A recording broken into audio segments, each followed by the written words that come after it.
Hello and welcome back to Summoner's War. I am LPO3. And who wants their head chopped off? Wait, no. Today they gave us, come to us, a monster balancing and improvements patch. Notes, anyway. They don't usually call it this, they usually call it skill modifications because they don't usually balance anything. What they do is they put a bunch of names in a hat, they pick the 10, and that's what they buff. Every once in a while they'll have ones that they hand select ahead of time, and then they'll balance those, but for the most part there's probably 10 monsters that are being changed. Usually for the better.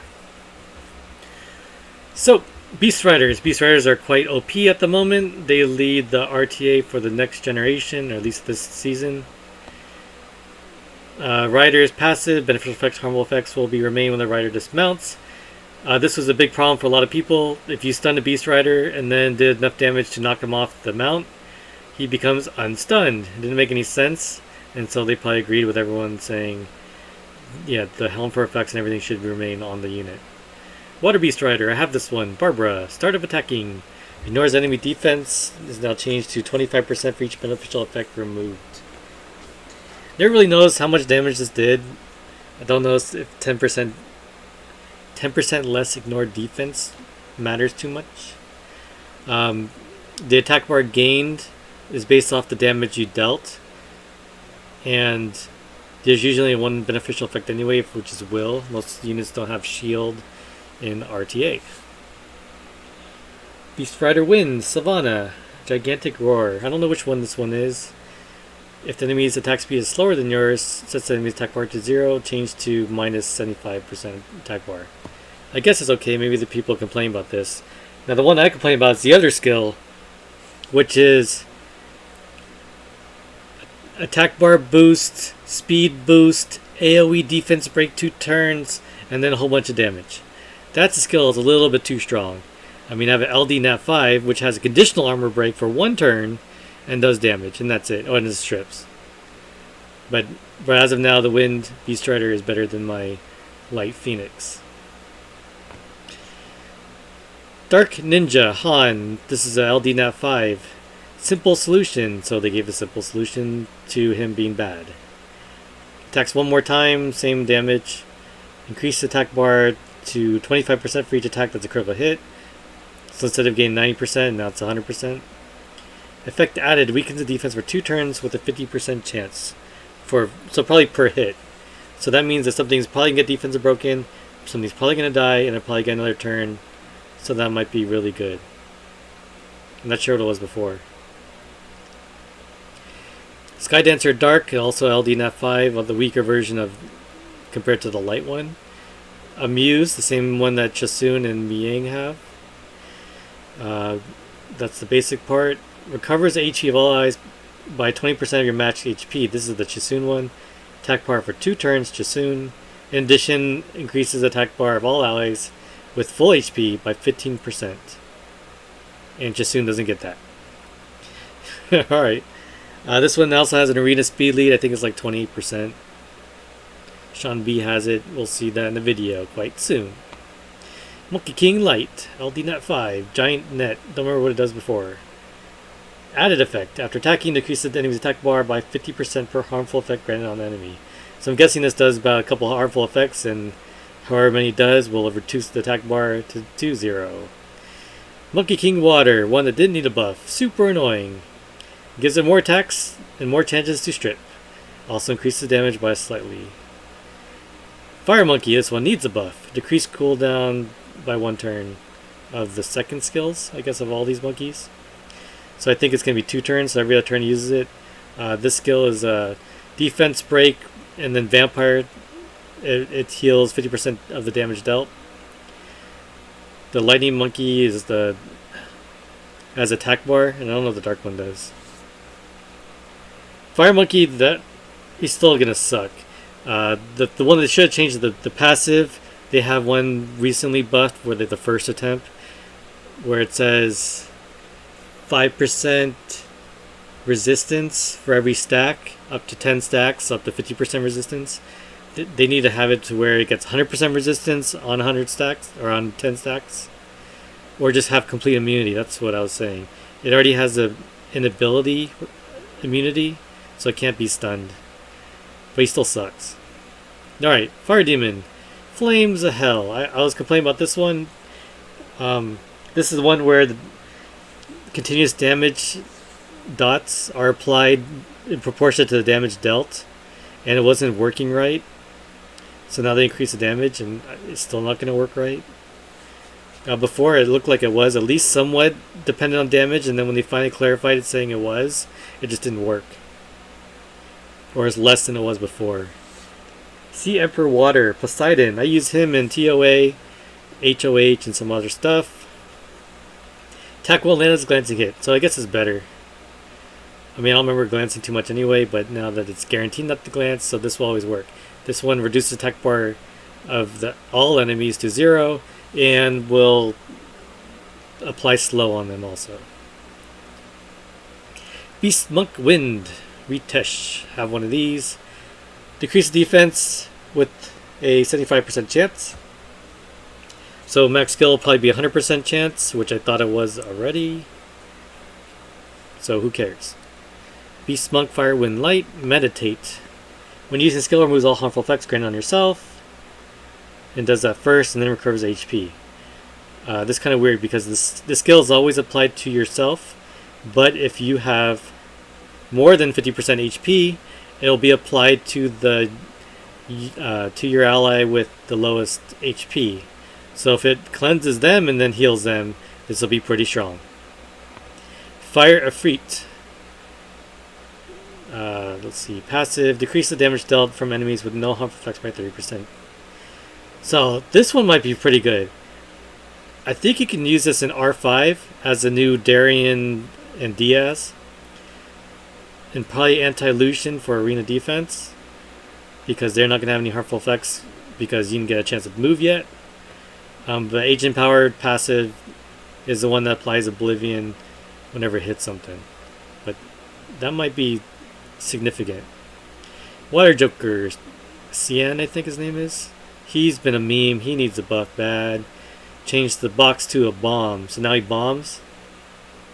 And it's a regular bomb. So, might be pretty good. His passive is when he dies, he comes back with invulnerability.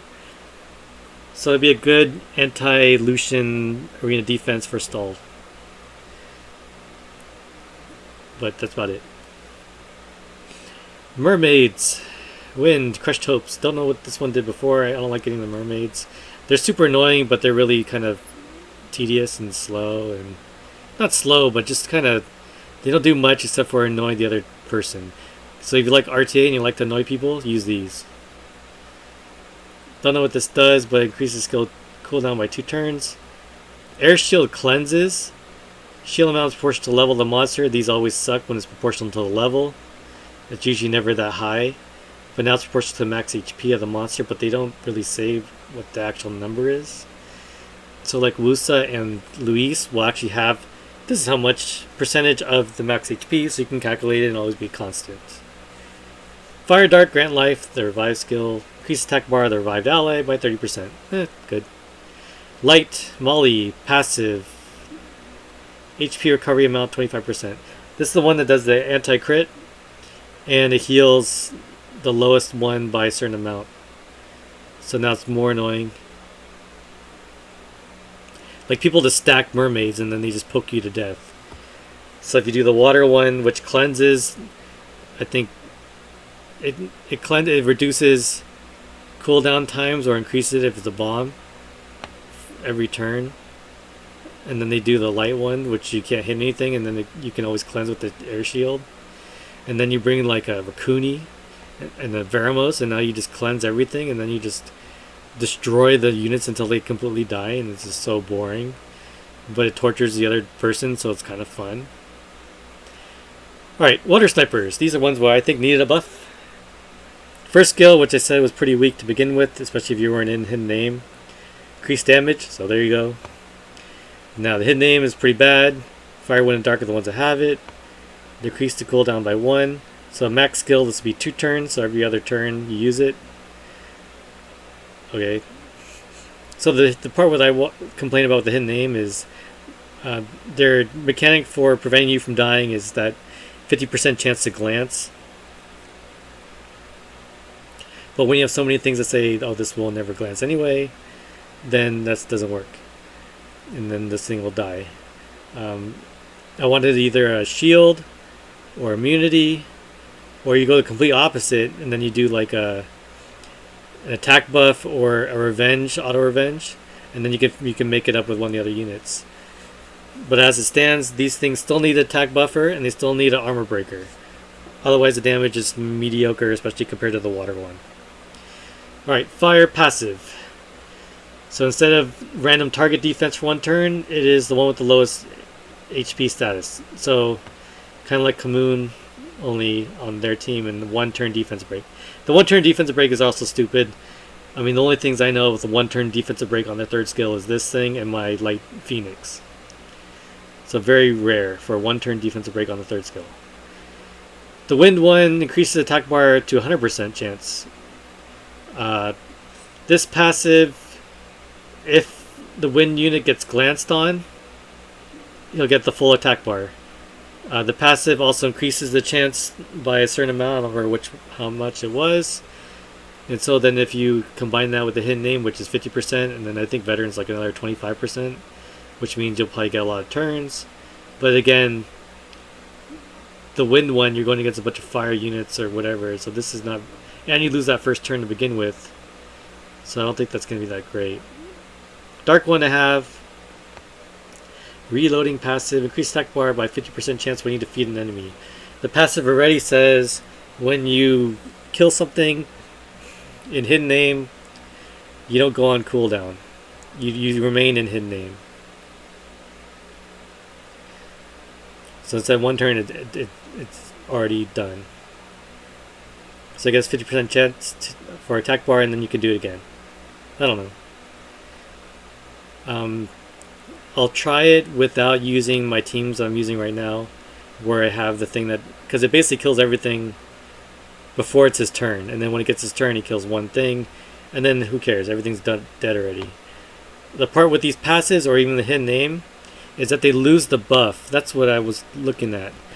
So, say you have a friend, 2 turn attack buffer, or even whatever that dark fangirl. 2 turn attack buff. 1 turn is wasted using hidden name. You have 1 use for the... Alright, got disconnected. Coming back. Sniper, dark. I'll try it a different way.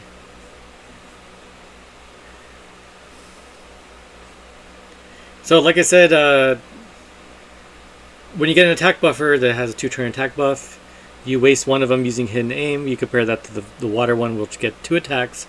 2 really strong attacks. 1 will one-shot something and 1 will do almost half damage unless it has a bunch of buffs already.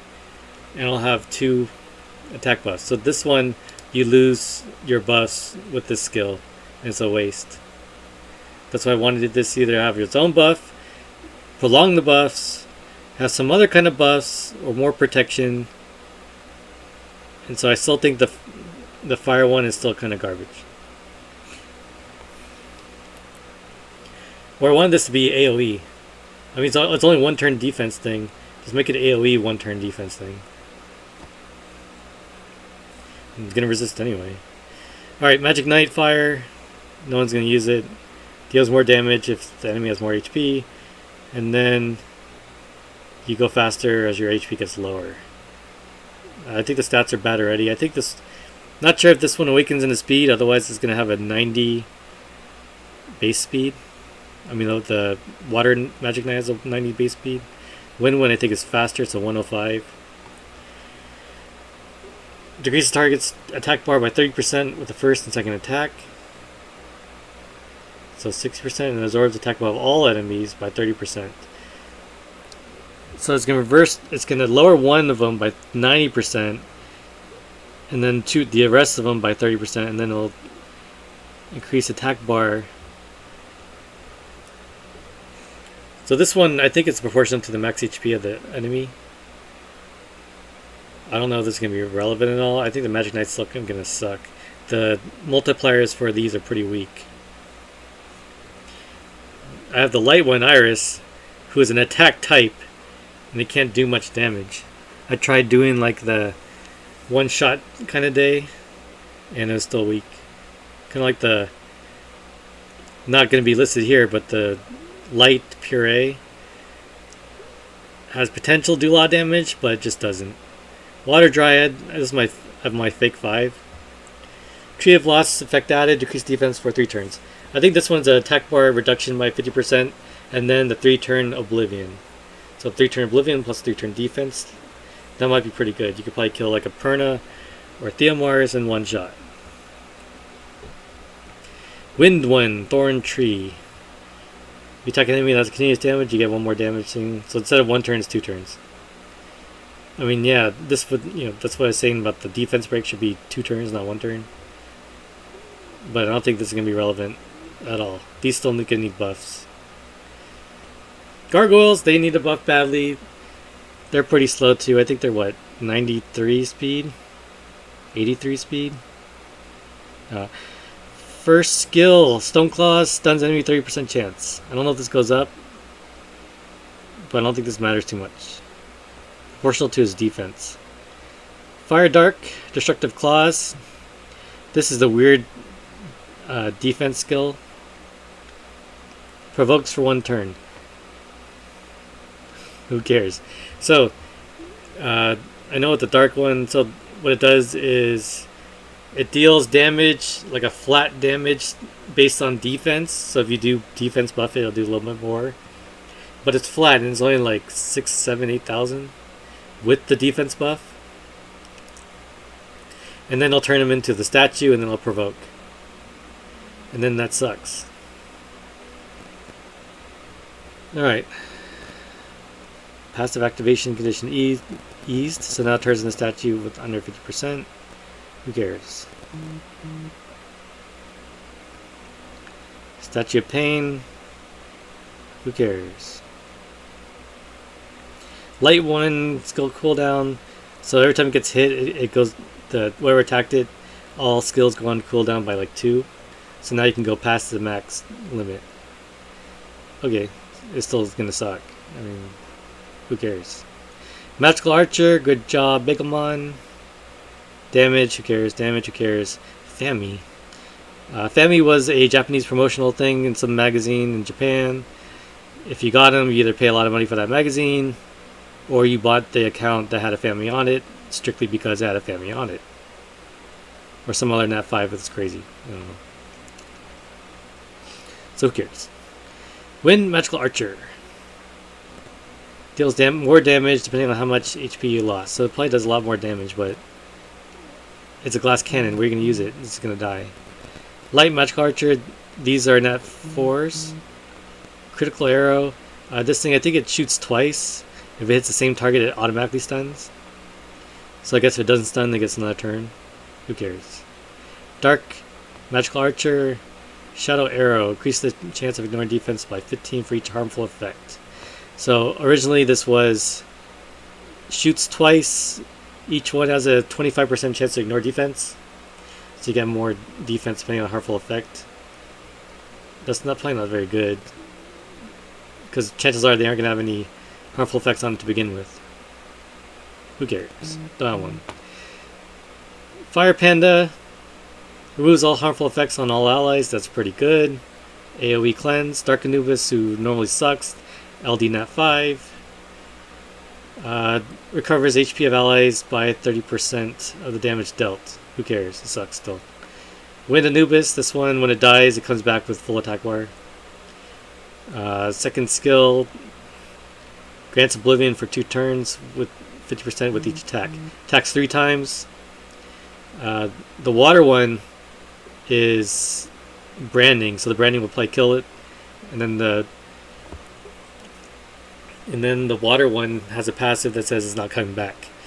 The wind one's first skill is like 100% chance to stun. But this one's Oblivion, so I guess you get another unit with Oblivion. But who cares? Mermaid Wind. Awakens into speed, more annoying. I said they were really annoying, and now they're just more annoying. Dark Chimera, Zaratu. I said you need a buff. He really doesn't do anything but punch things. Punch things 3 times. Buffs himself, and that's it. He has no utility. And they gave him crit rate, so at least he just punches things better. Yeah, who cares? Compared to Rakan, Rakan has a single target strip, single target provoke, and he has a retaliation where he collapses with a certain percent chance anyway.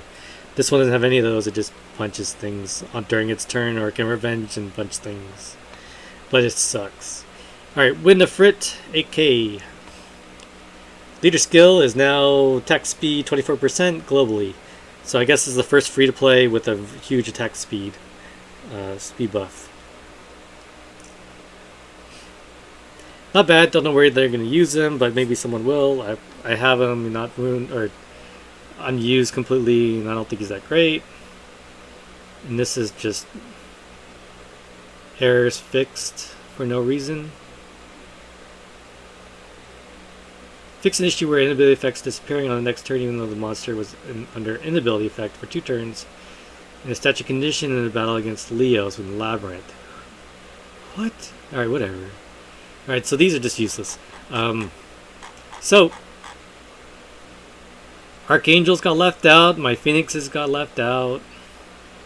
The Water Demon got left out. So they picked the 10. The 10's alright. Did they buff him well enough to be useful? No. Did they change the meta going on right now? No. So I'd have to rate this 2 out of 5. I mean, they made some fun things more fun. They made some crappy things less crappy but still crap. And then, you know, Panda might be fun. I don't see any difference with these, really. Efreet might be fun. Water Joker. Beastmugs might be better, but they still have dungeon leader skills for some reason.